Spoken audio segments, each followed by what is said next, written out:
Hello guys, தளபதி விஜயோட ஜனநாயகன் படமும் சிவகார்த்திகேயனோட பராசக்தி படமும் 9/10 ரிலீஸ் ஆக போகுது பொங்கலுக்கு.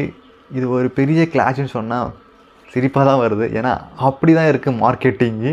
ஓகே, தளபதியோட மார்க்கெட் என்ன, சிவகார்த்திகேயனோட மார்க்கெட் என்னன்னு சொல்லிட்டு இன்ச்சு பை இன்ச்சாக சொல்கிறேன். சிவகார்த்திகேயன்ப்பா அல்டிமேட்டாக அவன் படம் பார்த்தீங்கன்னா 350 கோடிக்கு மேலே பார்த்தீங்கன்னா இப்போ வசூலாகி, அதாவது ஒரு மிகப்பெரிய நடிகரும் ஆகிட்டார்னு சொல்லிட்டு ரெட் ஜெயின் ரொம்பவும் நம்புகிறாங்க.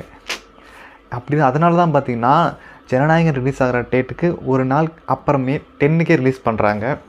என்ன சொல்கிறது, சிவகார்த்திகேயன் ஒரு பெரிய ஆக்டராக நம்ம அரசியலுக்கு முன்னாடியே இவனை தோக்கடிச்சுன்னா நம்மளுக்கு ஒரு சாட்டிஃபிகேஷனாக இருக்குன்னு சொல்லிட்டு நம்ம ரெட் ஜெயின் டீம் பார்த்திங்கன்னா இப்படி ஒரு டேட்டை பார்த்திங்கன்னா ஃபிக்ஸ் பண்ணியிருக்காங்க. பட் இருந்தாலுமே ஜனநாயகன் ரெட் ஜெயினுக்கு முக்கியமாக சொல்ல வேண்டிய ஒரு விஷயம் என்னென்னா, அமரன் படத்தை வச்சு மட்டும் பார்த்திங்கன்னா கணக்கிட முடியாது.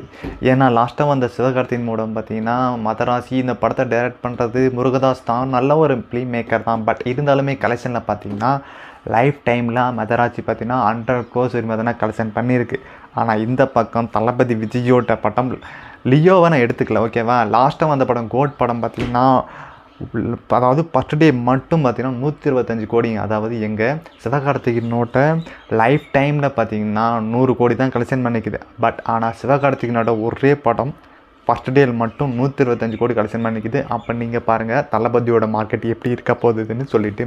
ஓகே, இருந்தாலுமே நான் எங்கள் சைடில் பார்த்திங்கன்னா ரெட் ஜெயின் என்ன சொல்கிறாங்கன்னா, அவங்களோட மைண்டில் என்ன இருக்குன்னா, சுதா கங்காரோ ஒரு நல்ல ஃபிலிம் மேக்கர். பட் இருந்தாலும் அதாவது அவங்களோட பிஃபோர் படம்லாம் எடுத்து பார்த்தா சூரரை போட்டு இறுதி சுற்றுலாம் பார்த்திங்கன்னா ஒரு பயங்கரமான கண்டென்ட் பேஸில் பயங்கரமாக இருக்குது.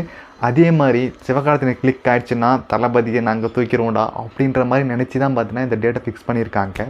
பட் இருந்தாலும் தளபதியோட மார்க்கெட் எங்கேயோ இருக்குது. வினோத் துணிவு நிறைய படத்தை டைரக்ட் பண்ணியிருக்காரு. பட் தளபதியோட லாஸ்ட்டு படம், அதுக்காக மட்டுமே மொத்த சப்போர்ட்டும் தளபதிக்கு மட்டும்தான்.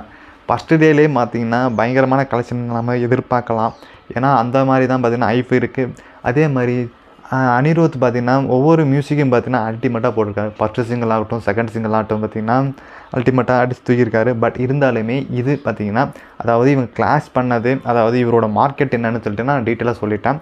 அதாவது மதராசி படம் மொத்தமே லைஃப் டைமில் 100 crores தான். பட் இருந்தாலுமே தளபதி விஜயோட ஒரே ஒரு படம் ஒரே ஒரு நாளில் 125 கோடி, ஒன் டேயில் 125 கோடி, லைஃப் டைமில் 100 கோடி. எப்படி இருக்குது பாருங்களேன்.